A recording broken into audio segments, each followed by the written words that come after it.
আমি পিউ। পুরো নামটা কি পিউ? না, আমার সার্টিফিকেটের নেম পাপিয়া আক্তার। পিউ, জি। আচ্ছা। আর বয়স কত? আমি 20 ইয়ার্স ওল্ড। 20 years old. এখন থাকছেন কোথায়? এখন আমি নারায়ণগঞ্জে আছি। নারায়ণগঞ্জে আছেন। আপনি? আমার নাম ফারুক আহমেদ সাগর। হ্যাঁ। আমার বয়স 25 বছর। আচ্ছা, এখন থাকছেন কোথায়? এখন আমরা নারায়ণগঞ্জে আছি। নারায়ণগঞ্জে। আপনি নারায়ণগঞ্জে আছেন? হ্যাঁ। ওকে।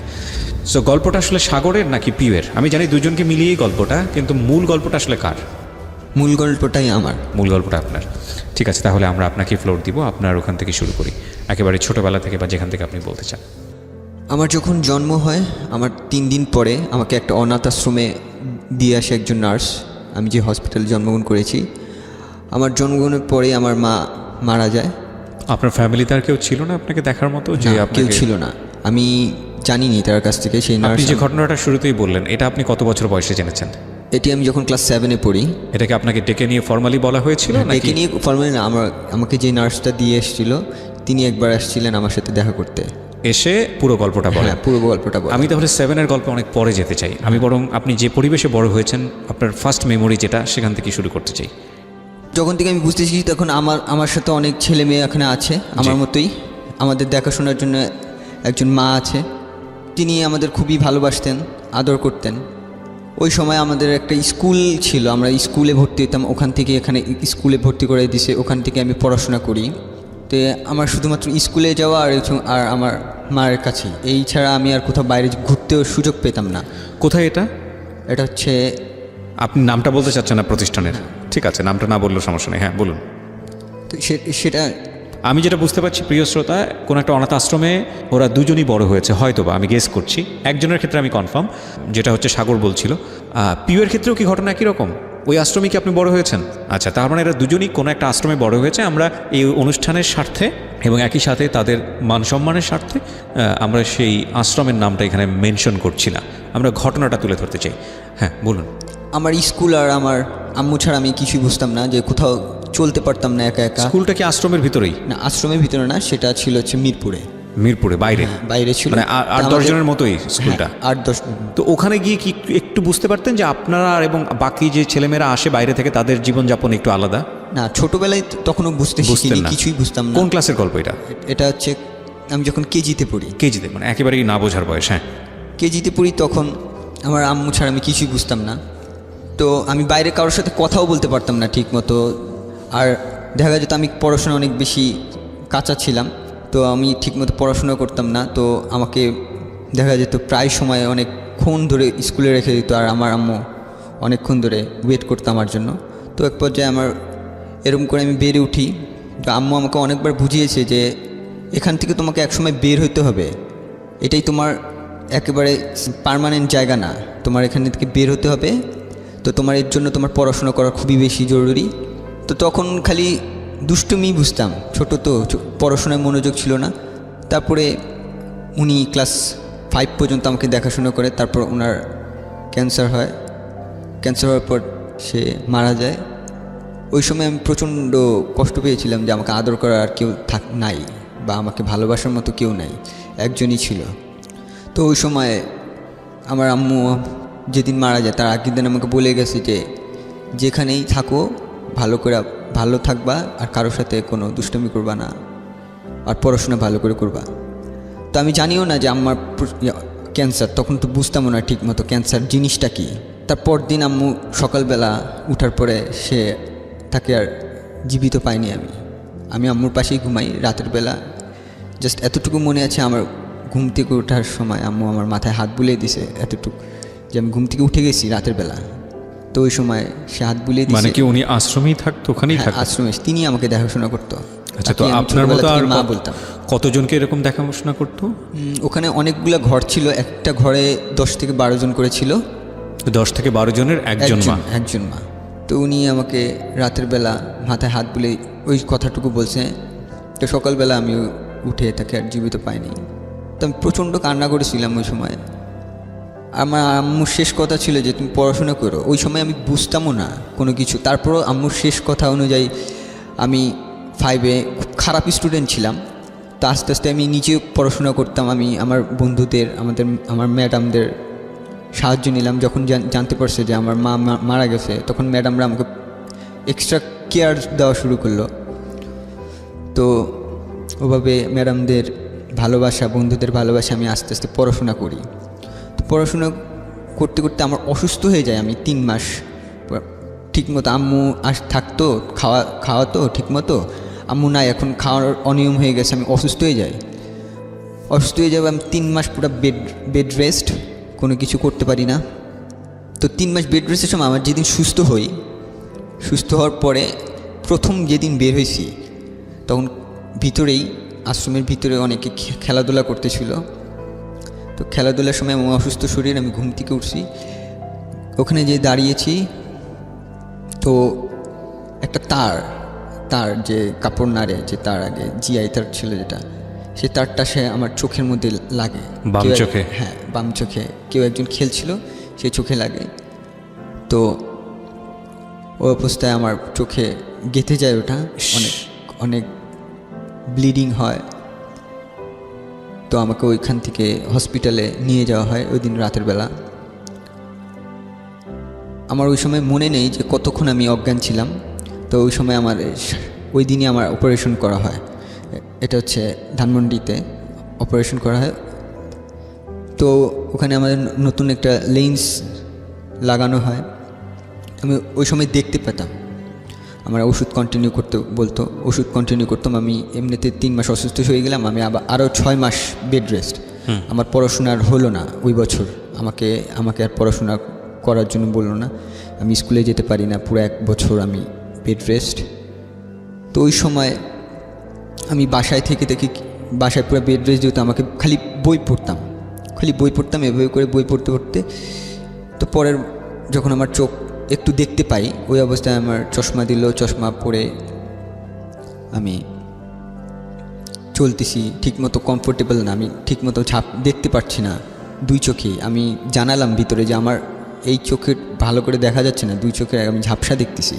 তো তারা আবার একটা ডাক্তার দেখায়, তারা আরেকটা অপারেশন করে পরে আমি আমার ডান চোখটাতে পুরোপুরি দেখতে পাই এবং বাম চোখটা একেবারেই নষ্ট হয়ে যায়, ড্যামেজ, মানে এটা কখনোই ভালো হবে না। তারা ডাক্তার বলছিল যে তার 2 চোখের 1 চোখ ঠিক হবে। আমরা যদি 2 চোখে বাঁচাতে চাই, তাহলে দেখা যাবে একটা সময় সে 2 চোখেই দেখতে পারবে না। ওকে। সো ডাক্তাররা এইভাবে তাদের বলে। তো তারা বলে যে আচ্ছা ঠিক আছে, ছেলের যেহেতু একটা চোখে প্রবলেম হয়েছে, তো আরেকটা চোখ যাতে ঠিকমতো থেকে যায়, সেই জন্য একটা চোখ বাঁচিয়ে দেয়। তো ওইভাবে আমি আবার নতুন করে 5-এ ভর্তি হই। তো নতুন করে 5-এ ভর্তি হওয়ার পরে যে আমি ম্যাডামদের অনেক ভালোবাসা, যে কী পড়াইছে এরকম করে হেল্প করতো, আমার জন্য এক্সট্রা কেয়ার, আমার জন্য এক্সট্রা স্কুল।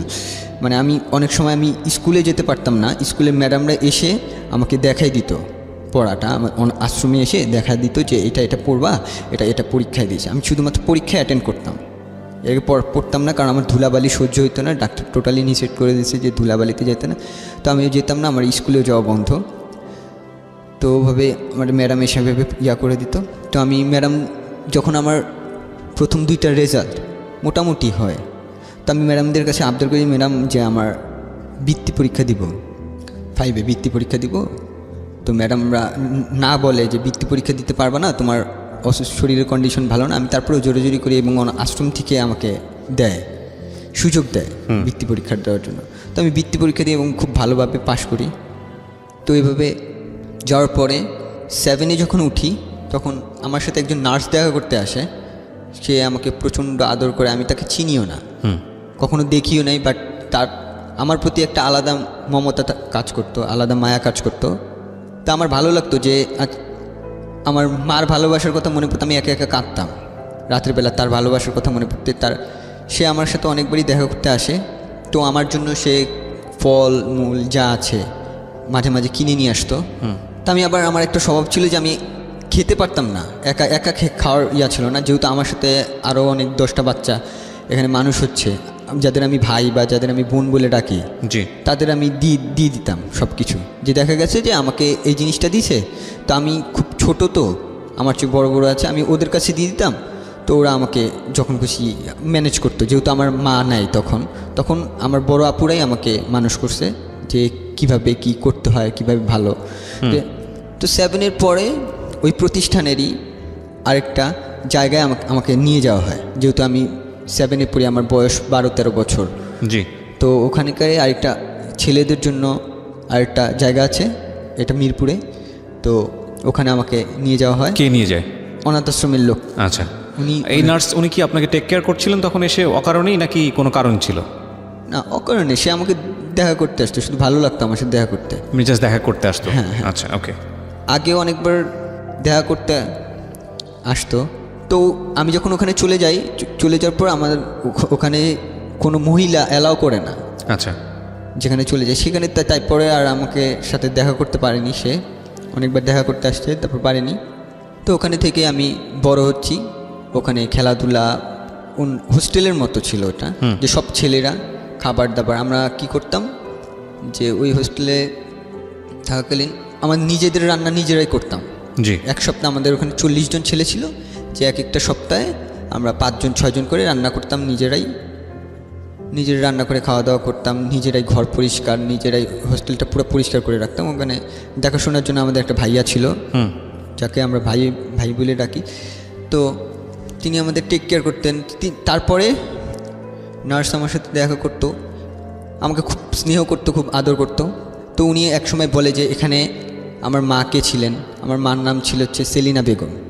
তা আমি ওখানে যখন আশ্রমে যখন থাকি তখন আমাকে আমি হিন্দু হিসেবে ছোটোবেলা থেকে মানুষ হয়ে আসছি, হিন্দু হিসেবে আমি জানি যে আমার ধর্মটা হিন্দু। আচ্ছা। তো উনি আমাকে বলে যে তুমি তো, তোমার মার নাম সেলিনা বেগম আর তোমার বাবার নাম জয়নাল আবেদিন। তো আমি তো বললাম যে আমি তো ছোটোবেলা থেকে হিন্দু ঘরে মানুষ হয়েছি, আমি তো জানি আমি হিন্দু ধর্ম। বলে না, তোমার মার নাম এই যে সেলিনা বেগম এবং বাবার নাম জয়নাল আবেদিন। তখন তার কোনো সুযোগও ছিল না, আমার কি দেখাশোনার মতো কেউ ছিল না বলে সে হিন্দু ঘরেই শুধুমাত্র লোক নিবে, তো সেই জন্য আমাকে হিন্দু ঘরে দিয়ে আসে। আচ্ছা আচ্ছা। হিন্দু ঘরে দিয়ে এসে যে ছোটোবেলা থেকে মানুষ হোক, তারপরে বড় হইলে সে তার ধর্ম যদি চেঞ্জ করতে চায় চেঞ্জ করবে।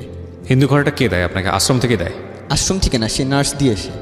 দেখাশোনার লোক ছিল না বলে আপনাকে এভাবে দিয়ে আসা হয়? দেখাশোনার লোক ছিল না বলে আমাকে হিন্দু ঘরে দিয়ে আসে। আমি ছোটোবেলা থেকে জানি আমি হিন্দু ধর্মে, বাট তখন আমি জানার পরে আমি খুব অবাক হয়ে যাই। আর আমার কাছে এতটুকু মনে হয় যে আমি যখন হিন্দু ধর্ম গ্রহণ ছিলাম ছোটোবেলা থেকে, বাট হিন্দু ধর্মের যেসব রীতি রেওয়াজ সেসব আমি মানতাম না বা মানতে চাইতাম না। আমার ভালো লাগতো, ইসলাম ধর্ম ভালো লাগতো, কারণ আমার বেশিরভাগ বন্ধুবান্ধবী ইসলাম ধর্ম। তো আমি ওদের সাথে মিশতাম, তখন রোজা কীভাবে করতে হয়, নামাজ কীভাবে পড়া লাগে সেটা আমি জানতাম না।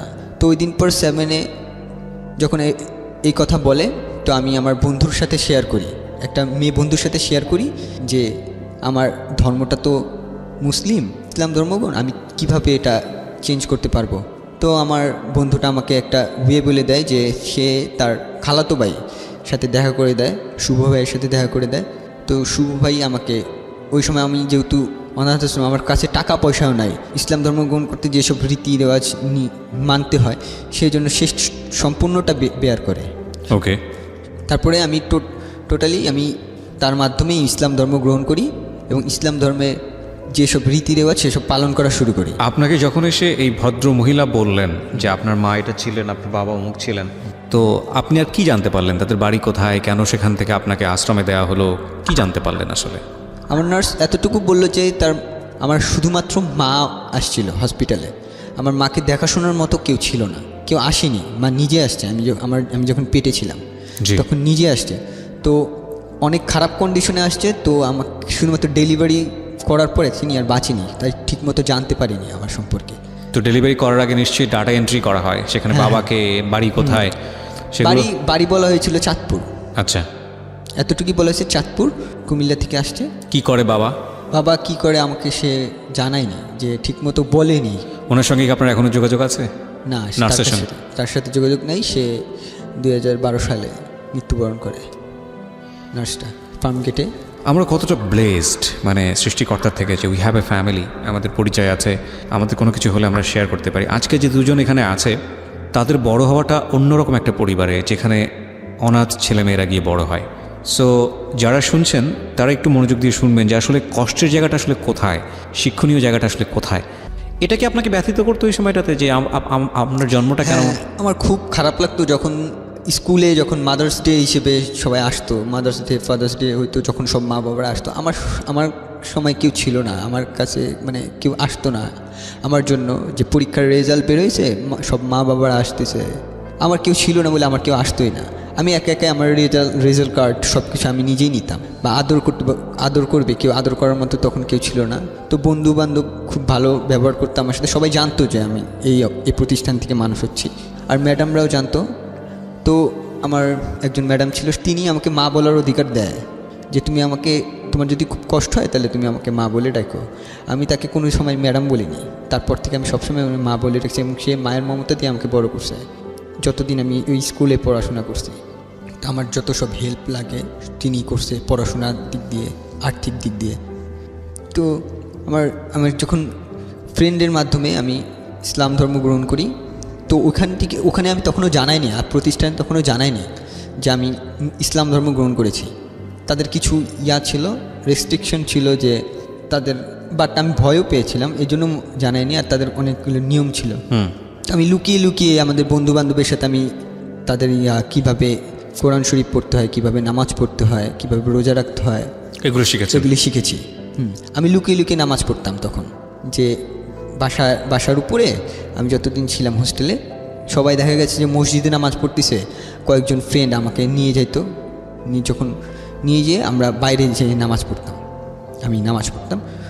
তো আমি ওই সময় শুভ ভাইয়ের সাথে কথা বলি যে শুভ ভাই, আমি তো এই পরিস্থিতির মধ্যে আছি, আমি যতদিন আমাকে হেল্প করবে এরা, ততদিন আমি প্রকাশিত করতে পারবো না। তো শুভ ভাই আমাকে সুযোগ করে দেয় যে শীতে সে আমাদের হোস্টেলের পাশে একটা বাসা ভাড়া নেয়।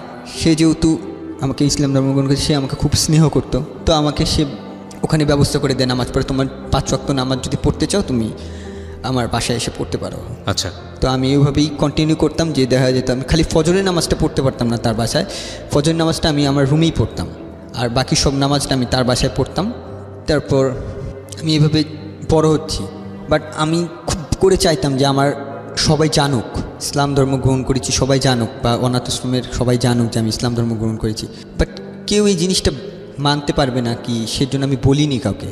তো আমি এভাবে করে ক্লাস 9-এ উঠি। 9-এ ওঠার পরে শাহনাজ ম্যাডাম চলে যায়, স্কুল থেকে চলে যায়।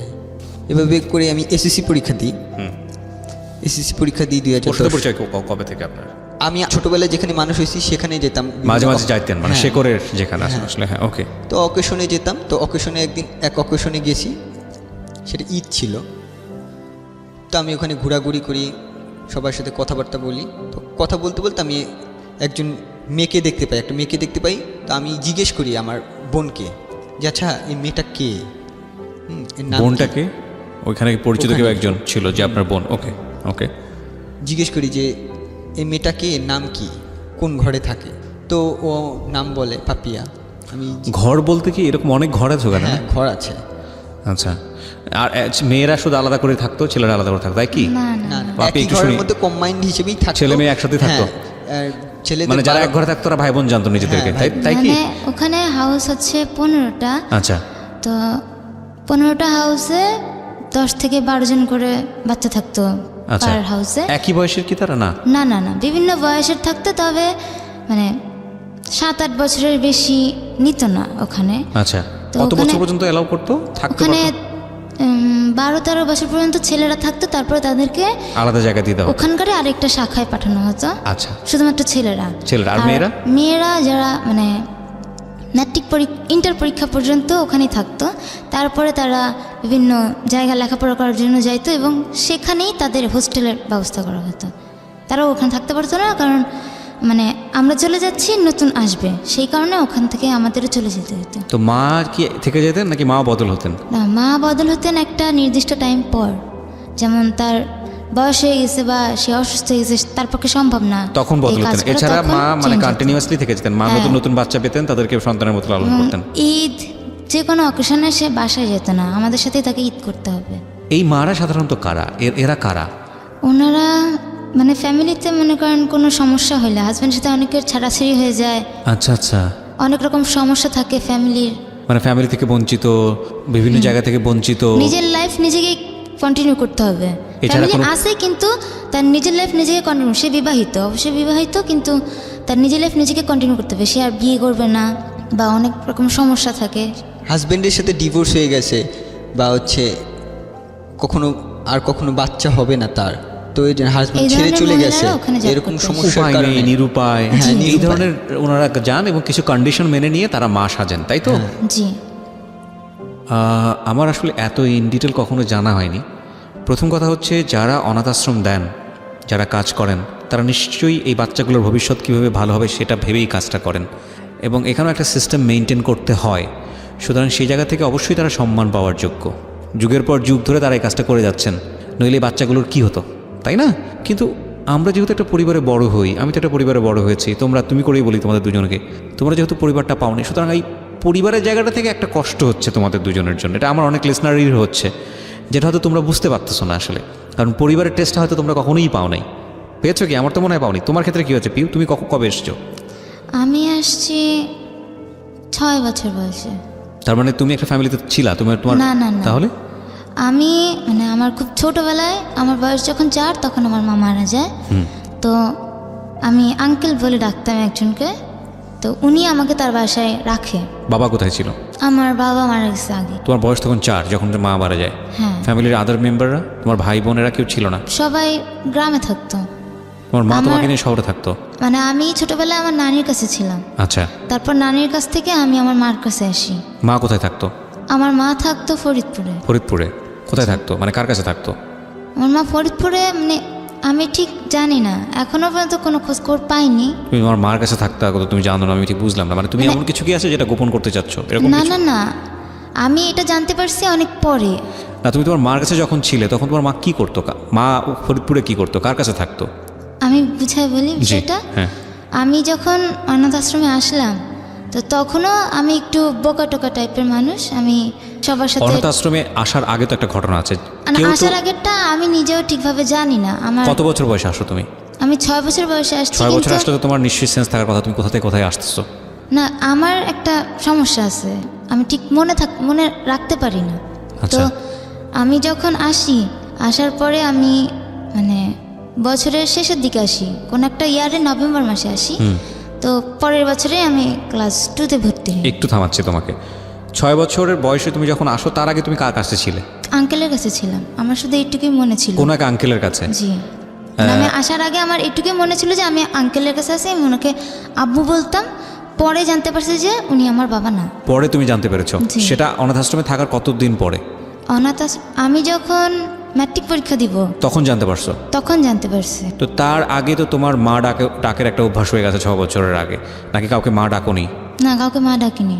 আমি আমার আম্মু 6 বছর আগের মেমোরিটা কি তোমার? কি মেমোরি? শুধু ওই আঙ্কেলের কাছে আছো এতটুকু মেমোরি, নাকি আর কিছু নাই মাথায়?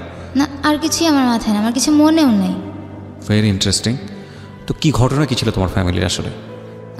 আমি যখন ক্লাস 10-এ পড়ি, তখন আমার নানি আমার সাথে দেখা করতে আসে।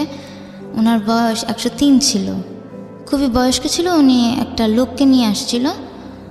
তো তখন আমার নানি জানায় যে আমি আমার নানির কাছে ছিলাম। আমার মা খুব অসুস্থ ছিল, তারপর আমার মা আমাকে নিয়ে যায়। বেশি দিন রাখতে পারেনি, আমার আম্মু অসুস্থ থাকার কারণে মারা যায়। তো আমাকে একটা স্কুলে ভর্তি করে দিয়েছিল আমার আম্মু। তো স্কুলের হোস্টেলে রাখতো, ওখান থেকে কিছু সুযোগ সুবিধা দিত। আর্থিক অবস্থা ভালো ছিল না, যার কারণে আমার আম্মু হোস্টেলে থাকতাম আমি। কোনো একদিন রাতেরবেলা আমার আম্মু মারা যায়। তো পরের দিন আমার স্কুল ছিল, আমি স্কুলে ছিলাম। ওখান থেকে আমাকে নিয়ে আসা হয় বাসায়। নিয়ে আসার পর আমাকে জানানো হয় যে তোমার আম্মু আর নাই। তারপরে খুব ছোট ছিলাম, তো আমি ঠিক কান্নাও করি নাই। তারপরে আমাকে ওই আঙ্কেলটা নিয়ে যায় বাসায়। আঙ্কেল অবিবাহিত ছিলেন তখন। এই আঙ্কেলটা আসলো কেন, কোথা থেকে আসলো? এই আঙ্কেলটা ওনাকে আঙ্কেল বলে, উনি স্কুলের টিচার না, বাট স্কুলের সাথে পরিচিত। কোনো এই টিচারদের আঙ্কেলের সাথে সাথে তোমার পরিচিত ফ্যামিলির কোনো ছিল। সম্পর্ক ছিল? না, না, কোনোই সম্পর্ক নাই। তো আঙ্কেল তোমাকে কেন অ্যাডপ্ট করলো? ওই ছোটবেলা থেকে আমি যে স্কুলে পড়তাম, তো স্কুলের মালিক যে ওটা এরকম অনাথ আশ্রমের মতোই। আচ্ছা। তো ওনার সাথে ভালো মতো টিচারদের সাথে ভালো সম্পর্ক থাকার কারণে ওনারাই ওনার সাথে আমার পরিচয় করে দেয়। আচ্ছা আচ্ছা, তো ওকে। উনি খুব আদর করতো আমাকে। খুব ছোট ছিলাম, আর আমি ছোটবেলা থেকেই একটু বোকা টোকা টাইপের। মনে করেন 6 বছর বয়সে অনেক কিছু মনে থাকে, কিন্তু আমার কিছুই মনে থাকে না। উনি আপনাকে কতদিন রাখে? উনি আমাকে 1-1.5 বছরের মতো রাখে। রাখার পরে তারপরে অনাথ আশ্রমে দিয়ে দেয়। হ্যাঁ, উনি আমাকে ঢাকায় নিয়ে আসে। বাবারকে নিয়ে কোনো ইনফরমেশন দিয়েছে আপনাকে কেউ? না, আমি পরে জিজ্ঞাসা করছিলাম, বলছে যে আমার বাবা মারা গেছে আমার জন্মের আগে। কোথায় ছিল, কি করতে, কিছু বলেনি? না, আমার বাবা কিশোরগঞ্জে ছিলেন, আচ্ছা। তো মারা গেছে। মারা যাওয়ার পর আমার আম্মু চলে আসে ফরিদপুরে। আচ্ছা। আমার আম্মু সিলেটে ছিল, তো উনি ফরিদপুর চলে আসে। তো বাবার বাড়িতে, বাবার ভিটামাটি, বাবার তোমার না, কোনো কেউ আমার সাথে যোগাযোগ করে নাই, বা আমার আম্মুর ফ্যামিলির সাথেও কেউ যোগাযোগ করেনি। তারা বিয়ে করেছিল কেন, মানে দুজন দুজনকে পছন্দ করে এরকম কোনো কিছু? না না না, ফ্যামিলিতেই আমি ঠিক এটা বলতে পারবো না। আমার নানি আমাকে যতটুকু বলছে আমি ঠিক নানি ততটুকু। নিশ্চয়ই এতদিনে বেঁচে নেই? না না না, তখন বয়স ছিল 103, উনি হাঁটতে পারেন না। তোমার বাবার ঠিকানাটা কোথায়, মানে কোথায় থাকে, বাড়ি কোথায়, কি অবস্থা, কিছু তুমি জানো না? না, আমি আর খোঁজ বিয়ের নাও? পরবর্তীতে আমি খোঁজ নিয়েছি, সেটা ধারাবাহিকভাবে বলবো। ওকে, ফাইন। আমরা যে জায়গাটায় ছিলাম, যে আপনি তখন ক্লাস 9-এ, রাইট? ক্লাস 9-এ থাকা অবস্থায় আপনার এই পাপিয়ার সঙ্গে পরিচয় এবং পাপিয়াকে ভালো লেগে যায়, এই কারণে পাপিয়ার নামটা আপনি জানলেন। পাপিয়া তখন কোন ক্লাসে? আমি তখন 6-এ হবে। 6-এ। বলেন তারপর। তো আমি জিজ্ঞেস করি আমার বোনকে যে এই মেয়েটা কে, কোন ঘরে থাকে, নাম কি। তো আমাকে বলে যে নাম পাপিয়া, এত নম্বর ঘরে থাকে। তো ওখান থেকেই আমি ভালো লেগে যায়, প্রথম দেখাতে খুব ভালো লেগে যায়। তা আমি ওকে দেখার জন্য যেসব অকেশনে আমি না যেতাম, আমি তখনও কিন্তু জানাইনি যে আমি কিন্তু মুসলিম হয়ে গেছি। দেখা গেছে যে কোনো পূজা হচ্ছে ঘরে, আমি পূজাতে সচরাচর আগে যাইতাম না। তো আমি ওই সময় যাওয়া শুরু করছি। আমি কোনো রীতি রেওয়াজ মানি না, বাট আমি ওকে দেখতে চাই, জাস্ট দেখতে ভালো লাগে। যে ওর ঘরটা একটু আমার ঘরের সামনেই ছিল, তো ওকে দেখা যেত, তো আমি এই জন্য যাইতাম। তো এরকম করে কতদিন পার আমি ওকে বলিও নেই সাহস করে যে তোমার নাম কি। আমি নিজেই জিজ্ঞেস করিনি যে তোমার নাম কি, কোন ক্লাসে পড়ো, কিছুই জিজ্ঞেস করিনি। কারণ ও দেখতাম যে ওর আচার আচরণ, যে আমি জিজ্ঞেস করছি আমার বোনকে ওর আচার আচরণ কীরকম, বা ও কীরকমভাবে মানুষের সাথে মিশে। তো বলে ও কোন ছেলের সাথেই কথা বলে না। তা আমি ওর যাইনি, যে আচ্ছা ঠিক আছে, ও কোনো ছেলের সাথে কথা বলে না যেহেতু, আমি আর যাবো না ওর কাছে। তো আমি ওভাবে করেই খালি দেখতে আসতাম। তো আমার এসএসসি পরীক্ষা শুরু হয়ে গেছে। এসএসসি পরীক্ষার সময় তো আমাকে দোয়া নিতে হয়, আমি আবার যাই ওখানে। তো তখন কিছু একটা পার্টি হচ্ছিল, যে দেখা যাচ্ছে মাসের শেষে কিছু ভালো খাবার দাবার সব বাসা থেকে একসাথে নিয়ে কিছু পার্টি। ও পার্টিতে আমি যাই, যেহেতু আমাদের পরীক্ষার 2 মাস বাকি আছে। তো সব ঘরে দোয়া নিতে যাই। আমি ওর বাসায়ও যাই। ওর বাসায় আমি অনেকক্ষণ থাকি।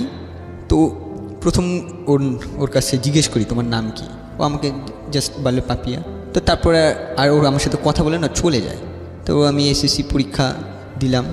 এসএসসি পরীক্ষা দেওয়ার পরে আমার যেহেতু কেউ না, আমাকে নিজের ডিসিশন নিজেই নিতে হবে। ওখান থেকে বলে দিছে যে তুমি তোমার নিজের ডিসিশন নিবা, যেহেতু তুমি এসএসসি পরীক্ষা দিছো, তুমি কোথায় ভর্তি হবা, কিসে পড়বা, কোন বিষয় নিয়ে পড়বা, সব নিজেই বলবা। তো আমি নিজেই ডিসিশন নিলাম। তো দেখা গেছে যে আমার এতটুকু মনে হলো, যেহেতু আমি এতিম, আমাকে নিজে বড় কাজ করে খাইতে হবে। তো আমি যদি জেনারেল লাইনে পড়ি তাহলে আমার পড়ার সময়টা অনেক বেশি হয়ে যায়। আমি যদি কারিগরি লাইনে পড়ি তাহলে আমি অল্পতে কোনো পড়াশোনা শেষ করে আমি কাজ করতে পারবো। তো আমি কারিগরি লাইনে চলে যাই, আমি নরসিংদীতে ভর্তি হই। নরসিংদীতে ভর্তি হওয়ার পর টোটালি আমি ওখান থেকে তো প্রথম সেমিস্টার ক্লাস করি নেই। আমি ঢাকায় চলে আসতাম। ঢাকায় চলে আসি স্কুলে, ও যে আমার পাপিয়া যে স্কুলে পড়তো সেই স্কুলে আসতাম ওকে দেখার জন্য। প্রথম সেমিস্টারটা এভাবেই গেল। প্রথম সেমিস্টার খুব খারাপ হয়ে যায়, আমার রেজাল্ট সবচেয়ে লো রেজাল্ট হয়।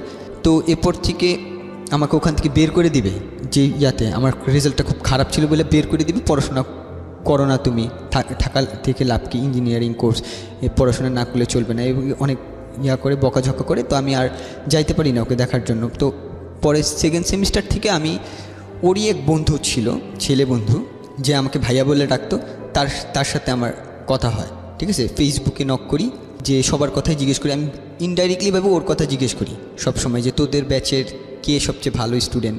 সবাই বলে যে পাপিয়া ভালো স্টুডেন্ট। আমি বলছি তুই পাপিয়ার মতো পড়াশোনা করিস না কিছু জন্য। যে পাপিয়াকে দেখছি যে তোর চেয়ে একটু বোকাশোকা আছে, সহজ সরল, ও কিছু বুঝে না, তুই তো চালাক আছিস, তুই ঠিক মতো পড়াশোনা কর। এভাবে করে আমি প্রত্যেক দিন খোঁজ খবর নিতাম। তো ওখানে পড়াশোনা করতেছি। ওর পাপিয়ার এসএসসি পরীক্ষা তখন শেষ হয়ে যায়। ও তখন ভিতরেই অনাথ আশ্রমে যে কিছু বাচ্চারে পড়াশোনা করায়। তো পড়াশোনা করে পড়ে, যেহেতু কোনো টিচার রাখেনি বাচ্চাদের পড়াশোনার জন্য, যেহেতু ওকে দিয়ে পড়াচ্ছে, তো ওখান থেকে কিছু টাকা পায়। তো ওখান থেকে ও মোবাইল মোবাইল কিনে এবং সিম কিনে। তো আমি তখন জানতামও না যে ও মোবাইল সিম কিনছে। তখন একদিন ফেসবুকে কথা বলতে বলতে জিজ্ঞেস করলাম ওর বন্ধুকে যে কী রে তোর পাপিয়ার সাথে কথা হয় কি না। তো বলে হ্যাঁ কথা হয় তো মোবাইলে। আমি ওর মোবাইল নাম্বারটা আছে? হ্যাঁ আছে। আমি তুই দিতে পারবি? তো অনেক বারণ করে যে না এটা দেওয়া যাবে না, এই সমস্যা আছে সেই সমস্যা দেখায়। আমি তারপর অনেক ম্যানেজ করে নাম্বারটা নেই পাপিয়ার। তো পাপিয়ার নাম্বার আমি নেওয়ার পরে আমি ওকে ফোন দিতে পারছি না, ভয় পাচ্ছি যে ও আমার ফোনটা ধরবে কি না, বা ধরলে বলে দিবে। কারণ ওখানে একটা নিয়ম ছিল যে ভিতরে কোনো ছেলে বা মেয়ে কখনো রিলেশন করতে পারবে না। তুমি বাইরে রিলেশন করো তাতে প্রবলেম নাই তাদের, বাট ভিতরে কোনো মেয়ে বা ছেলে রিলেশন করতে পারবে না। সেজন্য আমি ওকে ভয় পাইতাম যে ওকে কীরকম আমি প্রথম কথা বলবো ওর সাথে, ও যদি পরে ভিতরে বলে দেয়, যারা দেখাশোনা করে তাই বলে দেয়, তাহলে তো আমার প্রবলেম হয়ে যাবে। আমাকে তো এখনও ওখান থেকে হেল্প করছে, তো প্রবলেম। আমি ফোন দিই না, অনেক দিন ধরে নাম্বার রেখে দিয়েছি। তো একদিন কিছু না ভেবে ফোন দিলাম, আননোন নাম্বারে ফোন দিলাম। এভাবে কিছুক্ষণ কথা বললাম, ওর দেখে আমার সাথে খুব ভালোভাবে কথা বললো। তারপর আমি আবার বন্ধ করে দিয়ে দিলাম, নিজেকেই বুঝলাম যে না এটা ঠিক না, এটা মনে হয় আমি ভুল করছি। ঠিক না কেন বলছেন? মানে আপনাদের এই যেহেতু নিয়ম আছে, আশ্রমের ভিতরে নিয়ম আছে যে ছেলে মেয়েদের মধ্যে কখনো কোনো সম্পর্ক হতে পারবে না, না সে আমি এবং এটা আপনাদেরকে আগে থেকে বলা হয়? হ্যাঁ, আমি আগে থেকেই বলা থাকে যে কোনো সবাই সবার ভাই বোন। হ্যাঁ, সবাই সবার ভাই বোন, কেউ রিলেশন করতে পারবে না। তো পরিচয় দিতে চাইতাম না, আননোন নাম্বারে কথা বলতাম। দেখি প্রথম কথা বলার পর ও সামান্য অল্প কিছু কথা বলে, বাট ভালো মিশুক। তা আস্তে আস্তে এভাবে কথা বলি, আননোন নাম্বারে কথা বলি। এরকম করে 3 মাস চলে যায় যে আমি আননোন নাম্বারে কথা বলতেছি। তো একদিন ও দেখা করতে চায়, ও যেহেতু কলেজে ভর্তি হয়েছে, তো এখন একা একা চলাফেরা করতে হবে। ও বলছে যে আচ্ছা ঠিক আছে, আমার কলেজ আছে, কলেজ শেষে আপনি দেখা করতে পারবেন কি না। তো মানে 6-এ পরিচয় হলো ওর, কিন্তু কলেজ পর্যন্ত এটা কন্টিনিউ হয়েছে এই আননোন নাম্বারে কথা বলা, অন অ্যান্ড অফ, লম্বা সময় ধরে। তার মানে আপনার দিক থেকে ভালো লাগার ব্যাপারটা তো অনেক আগে থেকেই ছিল, কিন্তু ওর জায়গাটা থেকেও ভালো লাগাটা কি ততদিনে কি প্রেম পর্যায়ে চলে গেছে নাকি জাস্ট? ও আমাকে কখনোই আমাকে দেখার আগ পর্যন্ত ভালোবাসেনি। আচ্ছা ঠিক আছে। জাস্ট আননোন নাম্বারে কথা বলতো। তো ও আমাকে দেখা করতে চায়, তো আমি ভয়ে ভয়ে দেখা করি যে আমাকে ভিতরে কি দেখছে কি না। ও দেখলে তো যদি বলে দেয় ভিতরে, আমার হেল্প বন্ধ করে দিবে। তো দেখা যায় যে আমরা দেখা করি ওর কলেজ শেষে। আমি নরসিংদী থেকে আগের দিন আসি, ক্লাস মিস দিয়ে আসি ওর সাথে দেখা করতে। ও তখন কলেজে পড়ে, আমি তখন লাস্ট সেমিস্টার চলে আসছি। ও যখন কলেজ পড়ে তখন আমি লাস্ট সেমিস্টার। তো দেখা করতে আসি, দেখি প্রথম দিনও আমাকে চিনতে পারেনি যে আমি যেটা বলছি সেটাই বিশ্বাস করছে। প্রথম দিন চিনতে পারেনি। এভাবে করে কথা বলতেছি, দেখা করতেছি, মাঝে মাঝে দেখা করতেছি।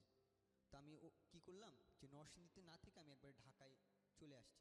ঢাকা থেকে এসে যে আমি লাস্ট সেমিস্টার পড়াশোনা করব। যেহেতু লাস্ট সেমিস্টার ছিল, পড়াশোনার চাপ ছিল কম, জাস্ট পরীক্ষাটা অ্যাটেন্ড করার